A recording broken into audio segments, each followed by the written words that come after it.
প্রিয় শিক্ষার্থী, আশা করি তোমরা সকলে ভালো আছো। আমিও ভালো আছি। অনলাইন ক্লাসে তোমাদেরকে স্বাগত জানাই। আমি প্রশান্ত কুমার বাছার, প্রভাষক বাংলা, চিত্রা মহিলা ডিগ্রি কলেজ, 13 খুলনা। প্রভাত সূর্য এসেছে রৌদ্র সাজে, দুঃখের পথে তোমারই তর্জ বাজে। অরুণ চিহ্ন জ্বালাও চিত্ত মাঝে, মৃত্যু হোক লয় তোমারই হোক জয়।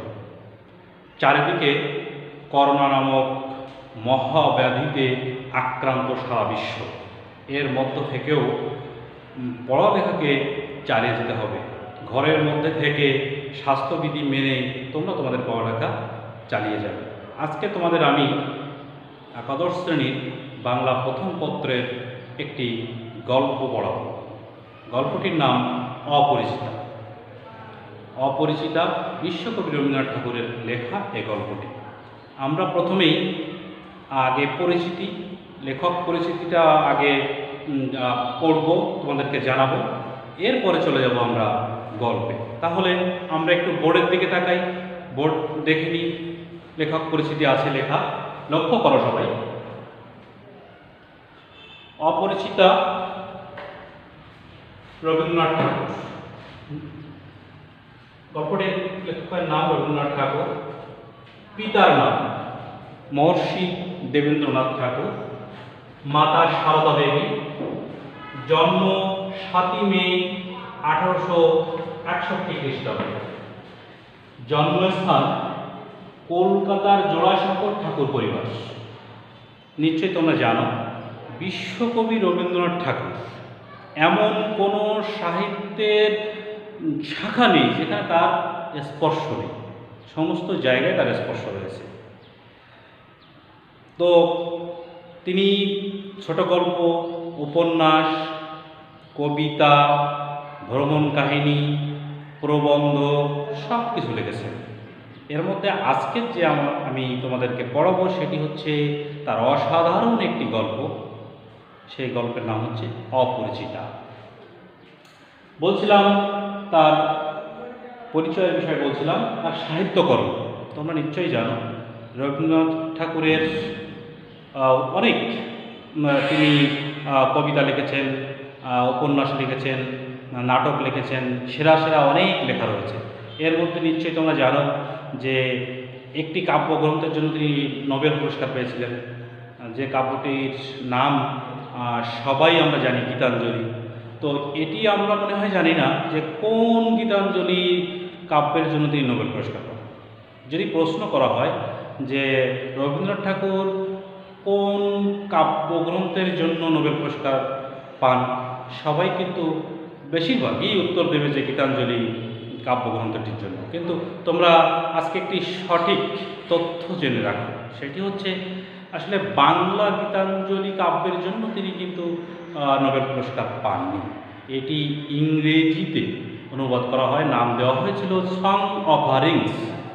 এই সং অফারিংস নামে এই বইটি নোবেল কমিটির কাছে দেওয়া হয়। সেখানে কিন্তু গীতাঞ্জলি কাব্যের যতগুলো কবিতা বা গান ছিল এবং গীতাঞ্জলি কাব্যের মধ্যে সব কবিতা বা গান কিন্তু ওই সং অফারিংস কাব্যগ্রন্থের মধ্যে স্থান পায়নি। এটাও তোমরা জেনে রাখো। কিছু তথ্য জেনে রাখা দরকার, কারণ এখন সৃজনশীলের যুগ। এই সৃজনশীলের সময় এইসব তথ্যগুলো কিন্তু সবার মনে রাখা প্রয়োজন। বহু নির্বাচনী রয়েছে, তোমাদের সেগুলো উত্তর দিতে হবে। এই জন্য এর ভেতরে অনেক তথ্য রয়েছে। আর রবীন্দ্রনাথ ঠাকুরকে তো বলে শেষ করা যাবে না। অসংখ্য তার সম্পর্কে জানতে গেলে অসংখ্য বই পড়তে হবে, জানার শেষ নেই। তো মোটামুটি যে বিষয়গুলো আমাদের খুব জানা প্রয়োজন, সেটি যদি আমাদের ভুল থাকে জানার মধ্যে, তাহলে কিন্তু আমাদের এটি ব্যর্থতা। একজন শিক্ষার্থী হয়ে যদি ভুল উত্তর সে দেয়, তাহলে কিন্তু সেই শিক্ষার্থীর শিক্ষাটাই ব্যর্থ হয়ে যায়। তাহলে যেটি বলছিলাম যে সং অফারিংস গ্রন্থের কথা, গীতাঞ্জলি কাব্যগ্রন্থের মধ্যে গান বা কবিতার সংখ্যা ছিল 158টি। কিন্তু এই 158টি গান বা কবিতার মধ্য থেকে ওই সং অফারিংস কাব্যের মধ্যে স্থান পেয়েছিল মাত্র 53টি। তাহলে নিশ্চয়ই তোমরা বুঝতে পারছো যে গীতাঞ্জলি কাব্যগ্রন্থের সম্পূর্ণ গান বা কবিতা সেখানে স্থান পায়নি। আরও অনেকগুলো কাব্যগ্রন্থের থেকে গান বা কবিতা নেওয়া হয়েছিল, তার সমন্বয়ে সেই বইটির নাম দেওয়া হয়েছিল সং অফারিংস। তাহলে আজকে তোমাদেরকে নতুন একটি তথ্য তোমাদেরকে আমি জানালাম। এটি নতুন নয়, কিন্তু হয়তো যারা জানো না তাদের কাছে এটি নতুন, যারা ভুল জানো তাদের কাছে আজকে এটি নতুন। সং অফারিংস কাব্যের জন্য তিনি নোবেল পুরস্কারে ভূষিত হন।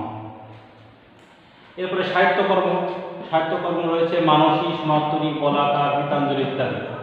আরও অনেক কাব্যগ্রন্থ রয়েছে। উপন্যাস লিখেছেন, তার অসাধারণ উপন্যাস রয়েছে নৌকাডুবি, শেষের কবিতা, তোমার নাম শুনেছ, শেষের কবিতা সারা জাগান উপন্যাস, 12টি উপন্যাস নিয়ে লিখেছে। এরপরে আমি তার সাহিত্যকর্ম থেকে বেরিয়ে এসে এবার স্বীকৃতিতে চলে যাচ্ছি। তিনি বিভিন্ন বিশ্ববিদ্যালয় থেকে ডিলিট উপাধি পেয়েছেন। এছাড়া ব্রিটিশ সরকার কর্তৃক প্রদত্ত নাইট উপাধি তিনি পেয়েছিলেন। কিন্তু তোমরা অনেকেই এটি জানো না যে রবীন্দ্রনাথ ঠাকুর এই নাইট উপাধি কিন্তু ত্যাগ করেছিলেন। কী কারণে ত্যাগ করেছিলেন সেটিও কিন্তু একজন শিক্ষার্থী হিসেবে জানা প্রয়োজন। কারণ যখন রবীন্দ্রনাথ ঠাকুরের কোনো লেখা পড়ব তখন অবশ্যই রবীন্দ্রনাথ ঠাকুরকে মনের মধ্যে প্রতিষ্ঠা করতে হবে, রবীন্দ্রনাথ ঠাকুরকে ভালোবাসতে হবে, তার সাহিত্যকর্ম সম্পর্কে জানতে হবে, সব কিছু তথ্য কিন্তু জানা আমাদের প্রয়োজন। তা না হলে ভালোবাসা যায় না। একজন লেখক, একজন কবি, তার সম্পর্কে জানতে গেলে তার বিশেষ বিশেষ সাহিত্যকর্ম কিন্তু আগে পড়তে হবে। তো সেক্ষেত্রে একটি গুরুত্বপূর্ণ দিক রবীন্দ্রনাথ ঠাকুরের জীবনে, তিনি নাইট উপাধি পাওয়ার পরও সেটি প্রত্যাখ্যান করেছিলেন। কেন করেছিলেন? জালিয়ানওয়ালাবাগের হত্যাকাণ্ডের প্রতিবাদে তিনি এই নাইট উপাধি ত্যাগ করেছিলেন, অর্থাৎ গ্রহণ করেননি। তো রবীন্দ্রনাথ ঠাকুরের এই ছিল তার সংক্ষিপ্ত একটি পরিচিতি। এবার চলে যাব অপরিচিতা গল্পে। অপরিচিতা গল্পে নিশ্চয়ই তোমরা জানো যে বাংলার ছোট গল্পের জনক রবীন্দ্রনাথ ঠাকুর। আসলে শুধু রবীন্দ্রনাথ ঠাকুর বললে আমার মনে হয় খুব ছোট করা হবে, বিশ্বকবি রবীন্দ্রনাথ ঠাকুর বললে আমার মনে হয় শুনতে ভালো লাগে আর তাকে সম্মানিত করা হবে। তো বিশ্বকবি রবীন্দ্রনাথ ঠাকুরের ছোট গল্পের জনক তিনি। তো আরও অনেক গল্প লিখেছেন, অনেক কবিরা লেখকরা গল্প লিখেছেন। তো সেক্ষেত্রে রবীন্দ্রনাথ ঠাকুরের ছোট গল্প অসাধারণ। আর অসাধারণ এই ছোট গল্পের মধ্যে তার অন্যতম সৃষ্টি হচ্ছে একটি ছোট গল্প, সেটি হচ্ছে অপরিচিতা। অপরিচিতা ছোট গল্পের মধ্যে কি আছে সেটি আমরা জানব। তার আগে এই গল্পটি পড়ে আমরা কি শিখব, কি জানতে পারবো, কি ব্যাখ্যা করতে পারবো, কি বিশ্লেষণ করতে পারবো সেটি আগে জেনে নিই। অর্থাৎ এই গল্পের শিখন ফল, এই গল্পের শিখন ফল কী সেটি আগে আমরা একটু দেখে নিই। বোর্ডে আমরা লক্ষ্য করি, শিখন ফলে দেখো 1 নম্বর দেওয়া আছে, বলিষ্ঠ ব্যক্তিত্বের অধিকারী এক নারীর জীবন কাহিনী বর্ণনা করতে পারবে। তাহলে কি আছে? বলিষ্ঠ ব্যক্তিত্বের অধিকারী এক নারীর জীবন কাহিনী বর্ণনা করতে পারবে। দ্বিতীয় আছে, তৎকালীন উচ্চ সমাজের সংকীর্ণ মানসিকতা ব্যাখ্যা করতে পারবে। তৎকালীন উচ্চ সমাজের সংকীর্ণ মানসিকতা ব্যাখ্যা করতে পারবে। আমি পরে এর ব্যাখ্যা দিচ্ছি। 3 নম্বরে আছে, যৌতুক প্রথার বিরুদ্ধে নারী পুরুষের সম্মিলিত প্রতিবাদের কথা বিশ্লেষণ করতে পারবে। কি বলছে? যৌতুক প্রথার বিরুদ্ধে নারী পুরুষের সম্মিলিত প্রতিবাদের কথা বিশ্লেষণ করতে পারবে। এরপরে কি আছে? দেশপ্রেম বোধ, অর্থাৎ দেশপ্রেম কি এই ব্যাপারে ব্যাখ্যা করতে পারবে। শেষে আছে, এবার দিয়েছি, নারী হৃদয়ের সুকুমার সৌন্দর্য বর্ণনা করতে পারবে। নারী হৃদয়ের সুকুমার সৌন্দর্য। শিখন ফলের এইগুলো বিশ্লেষণ করি, এখন বিশ্লেষণ করব। আর যদি আমরা শিখন ফলের এই যে 5টি পয়েন্ট দেখেছি। এই 5টি পয়েন্ট বিশ্লেষণ করার পরে যদি কেউ আমরা মনে রাখতে পারি, অর্থাৎ তোমরা যদি এটি মনে রাখতে পারো এই শৃঙ্খলের 5টা পয়েন্ট ধরে, তাহলে কিন্তু গল্প সম্পর্কে একটি পরিষ্কার ধারণা কিন্তু চলে আসবে, যে গল্পটা কি, গল্পের মধ্যে কি বলতে চেয়েছেন, কেন গল্পটি লিখেছেন, এটিও তোমাদের জানতে হবে। একজন লেখক যিনি লেখেন তার কিন্তু উদ্দেশ্য থাকে।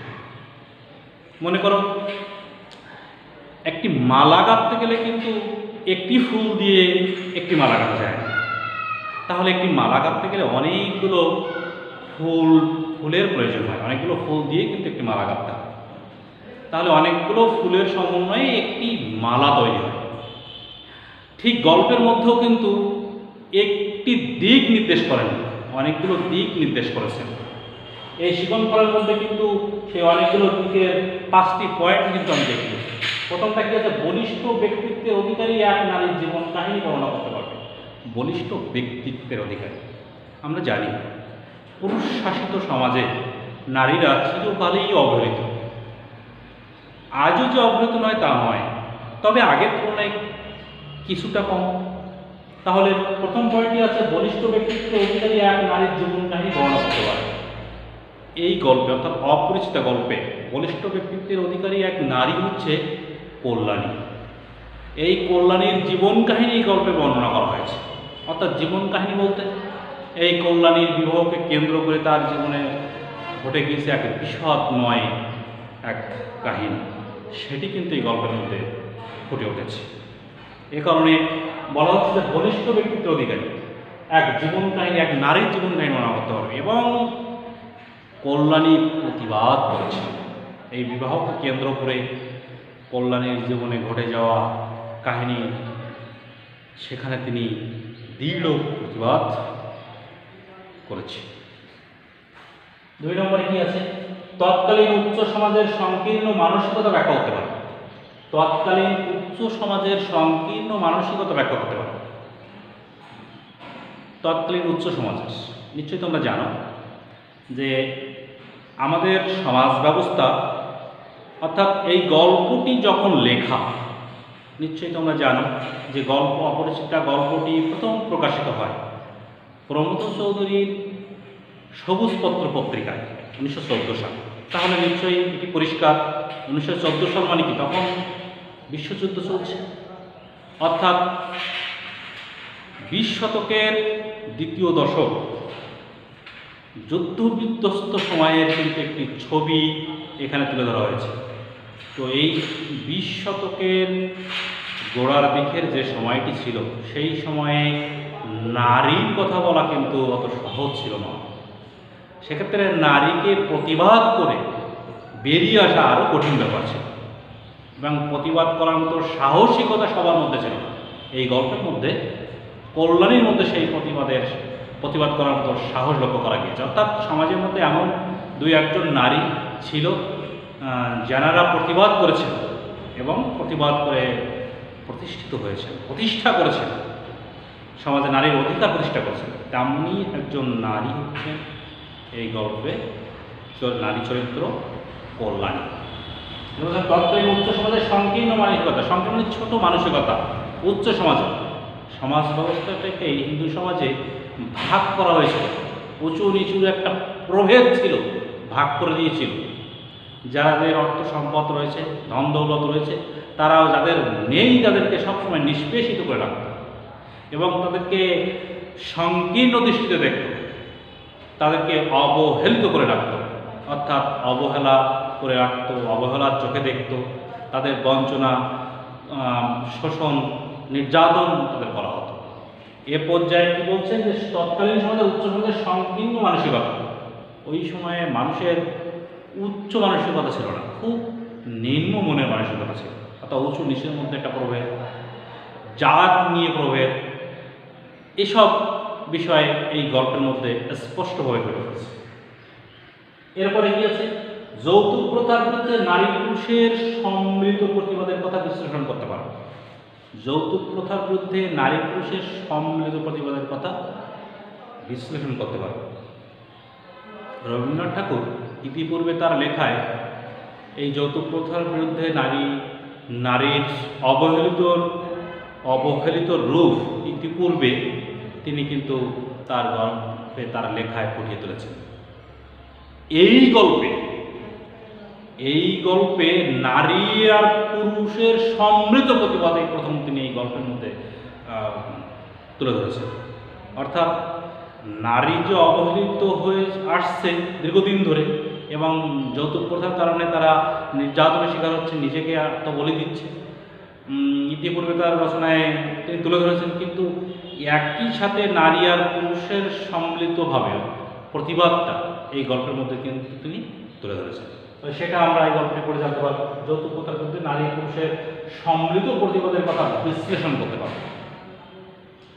পরের পয়েন্টটাকে দিয়েছি, দেশপ্রেম বোধ ব্যাখ্যা করতে পারবে। দেশ মাতৃকার সেবা। পৃথিবীতে যুগে যুগে নানা রকম বিদ্রোহ হয়েছে। এই বিদ্রোহে কিন্তু বহু শত শত হাজার হাজার দেশপ্রেমী মানুষ কিন্তু নিজের জীবনকে বিসর্জন দিয়েছে। কী জন্য? দেশকে ভালোবাসার জন্য নিজের জীবন উৎসর্গ করেছে। আমরা দেখেছি ব্রিটিশ বিরোধী আন্দোলন, আমাদের দেশে ৭১-এর স্বাধীনতা, এ সময় কিন্তু এদেশের মানুষ জীবনকে পরোয়া করে, নিজের জীবনকে উৎসর্গ করেছিলেন। অর্থাৎ দেশকে ভালোবাসতে যে পারে সেই নিজের জীবনকে উৎসর্গ করতে পারে। দেশকে ভালো না বাসা গেলে কখনোই নিজের জীবনকে উৎসর্গ করা যাবে না। এই গল্পের প্রধান চরিত্রের মধ্যে কল্যাণী একটি। তো এই যখন কল্যাণীর বিয়ে ভেঙে গেল, অর্থাৎ এই যৌতুকের কারণে তার বিয়ে ভেঙে গেল, তখন কল্যাণী সিদ্ধান্ত নিল যে সে আর বিবাহ করবে না, অর্থাৎ মাতৃ আজ্ঞা পালন করবে।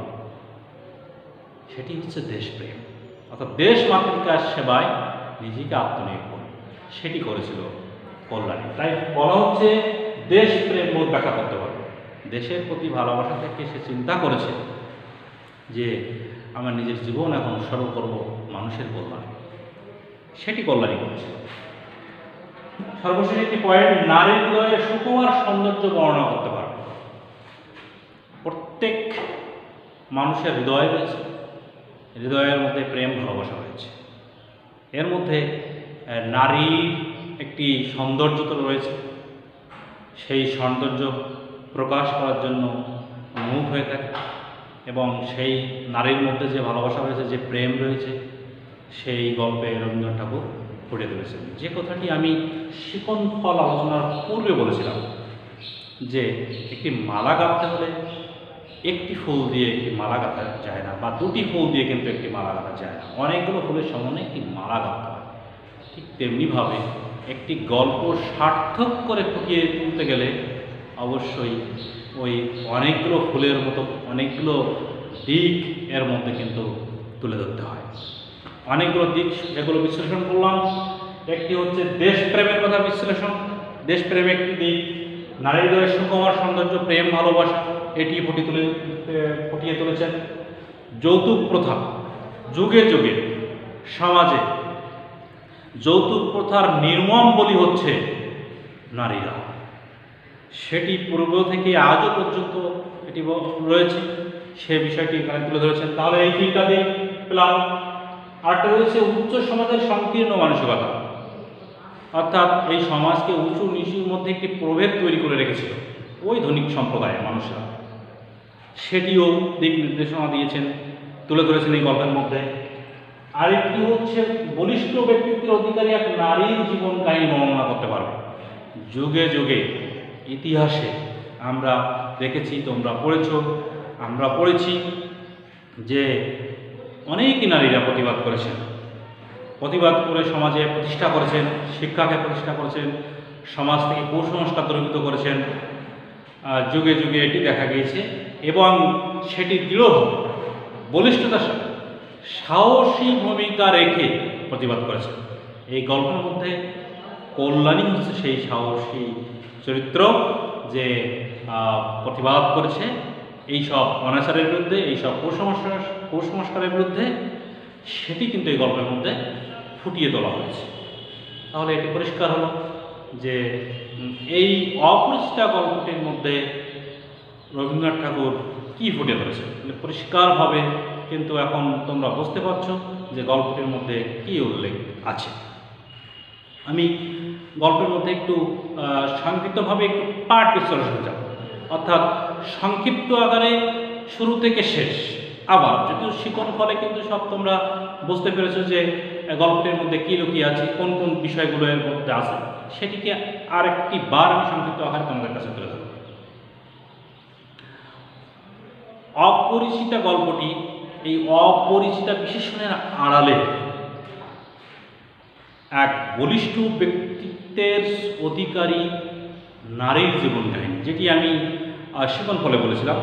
যদিও ইতোপূর্বে রবীন্দ্রনাথ ঠাকুর তার লেখায়, তার রচনায় যৌতুক প্রথার নির্মম বলি হয়েছে এমন নারীর কাহিনী তিনি তুলে ধরেছেন, কিন্তু আশ্চর্যের বিষয় হচ্ছে এবং সবচেয়ে এটি আমি বলবো যে রবীন্দ্রনাথ ঠাকুরের লেখার একটি ভালো দিক, সেটি হচ্ছে নারী পুরুষের সম্মিলিত প্রতিভা এই গল্পের মধ্যে তিনি কিন্তু তুলে ধরেছেন।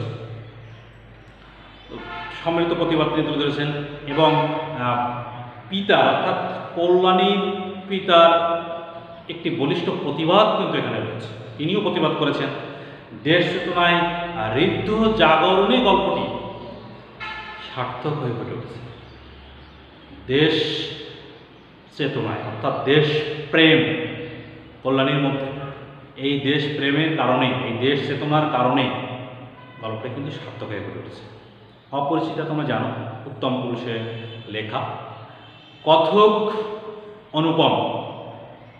অনুপম 20 শতকের দ্বিতীয় দশকে যুদ্ধ সংলগ্ন সময়ের এক বাঙালি যুবক, যে উচ্চ শিক্ষায় শিক্ষিত হওয়া সত্ত্বেও ব্যক্তিত্ব রহিত পরিবারতন্ত্রের কাছে অসহায় পুতুল মাত্র। অর্থাৎ একজন উচ্চ শিক্ষিত যুবকের কাছে ব্যক্তিত্ব রহিত অর্থাৎ পরিবারতন্ত্রের কাছে অসহায় পুতুল, এটা মেনে নেওয়া যায় না। অর্থাৎ এটি পরিষ্কারভাবে ইঙ্গিত দিয়ে গিয়েছেন রবীন্দ্রনাথ ঠাকুর।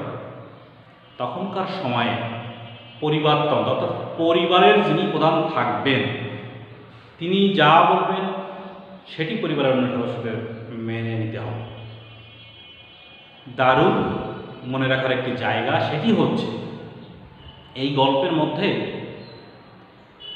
অনুপমের পিতা নেই, পিতার অবর্তমানে তার মামা হচ্ছে পরিবারের প্রধান, তাই মামার নির্দেশেই তাকে চলতে হতো, মামার কথা মতোই চলতে হতো। এটা নিশ্চয় তোমরা বুঝতে পারছো। তৃতীয় পক্ষ যদি সংসারের দায়িত্ব তার উপরে, সংসারের দায়িত্ব যদি তার তৃতীয় পক্ষের উপরে থাকে, তাহলে সেই দায়িত্ব কত নির্মম হতে পারে, কত নিষ্ঠুর হতে পারে।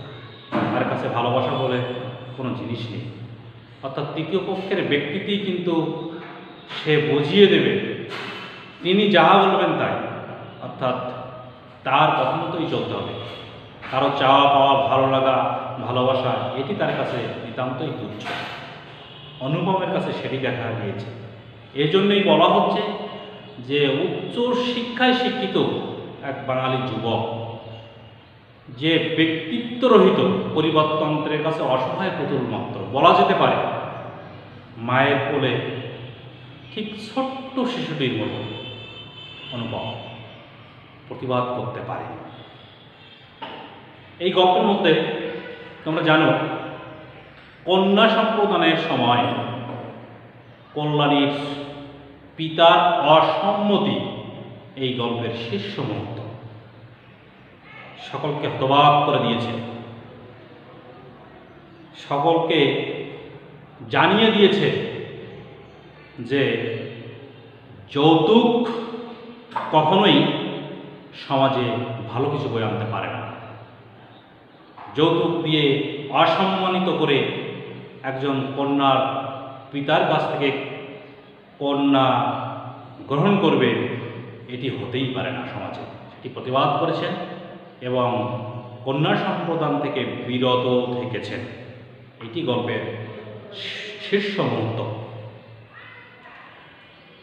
এছাড়া কল্যাণীর শুচিশুভ্র আত্মবিশ্বাস এবং শুচিশুভ্র আত্মবিশ্বাসী ভবিষ্যতের আগমনী নারীর কিন্তু ইঙ্গিত বহন করে এই গল্পটিতে। অর্থাৎ কল্যাণী যে প্রতিবাদ করেছে, যে আত্মত্যাগ করেছে, এটি কিন্তু ভবিষ্যতে নারীর কিন্তু আগমন ইঙ্গিত করে। অর্থাৎ কল্যাণী থেকেই অনাগত যেসব নারীরা তারা শিক্ষা নেবে, যারা পৃথিবীতে আসেনি অনাগত যে নারী, তারা জানবে এই কাহিনী পড়ে এবং তারাও প্রতিবাদী হবে। এখান থেকে একটি শিক্ষা থাকবে এবং শিক্ষা গ্রহণ করবে। শেষে বলা যায়, অপরিচিতা গল্পটি মনস্তাপে ভেঙে পড়া এক বাঙালি যুবকের স্বতঃস্ফূর্ত স্বীকারোক্তিমূলক গল্প।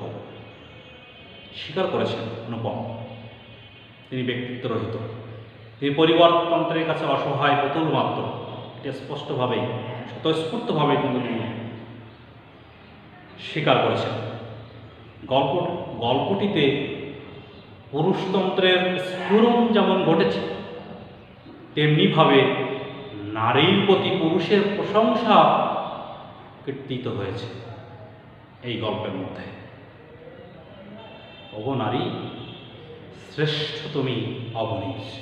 গল্পে গঠিত যেন ভেতর বাহির, মাঝে মাঝে সবিস্ময়তাই মনে হয় তুমি তো গোলাপ ছাড়া অন্য কিছু নয়।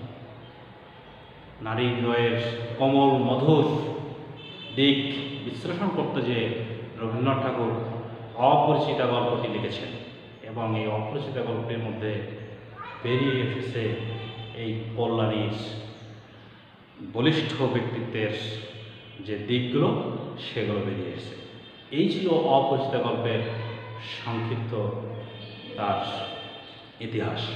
এখন তোমরা নিশ্চয়ই বুঝতে পারছো যে অপরিচিতা গল্পটি রবীন্দ্রনাথ ঠাকুর কী উদ্দেশ্যে লিখেছিলেন, এই অপরিচিতা গল্পটির মধ্যে কী লিখিত আছে, রবীন্দ্রনাথ ঠাকুর এই অপরিচিতা গল্পটি দ্বারা কী বোঝাতে চেয়েছেন, এটি কিন্তু পরিষ্কার হয়ে গিয়েছে। আরও একবার স্মরণ করিয়ে দিচ্ছি যে বিষয়গুলো তোমার মনে রাখবে।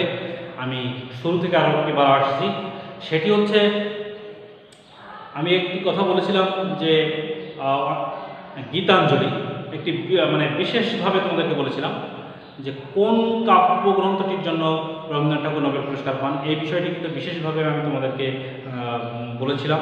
এটি মনে রাখবে সবাই। এটি তোমাদের বিভিন্ন প্রতিযোগিতামূলক পরীক্ষায় এ ধরনের প্রশ্ন থাকতে পারে এবং প্রতিযোগিতামূলক প্রশ্নে পরীক্ষায় এ ধরনের প্রশ্ন থাকেও। যারা জানো না, যারা ভুল জানতে, তারা আজকে থেকে সঠিক করে জেনে রাখো, মনে রাখো যে সং অফ রিংস কাব্যগ্রন্থের জন্য তিনি নোবেল পুরস্কার পান। আরেকটি বলেছিলাম, বিশেষভাবে বলেছিলাম, সেটি হচ্ছে রবীন্দ্রনাথ ঠাকুর নাইট উপাধি ত্যাগ করেছিলেন। জালিয়ানওয়ালাবাগের হত্যাকাণ্ডের প্রতিবাদ স্বরূপ তিনি এটি ত্যাগ করেছিলেন, এই উপাধি ত্যাগ করেছিলেন। তো জীবদ্দশায় অনেক খ্যাতি তিনি অর্জন করেছেন। তো সবশেষে তার লেখা, অর্থাৎ তাকে স্বমহিমায় প্রতিষ্ঠিত করেছে। এই বলে আজকের এই অপরিচিত গল্প এখানে শেষ করছি। সবাই ভালো থাকো, দেখা হবে আগামী ক্লাসে। সবাইকে শুভকামনা জানিয়ে বিদায় নিচ্ছি।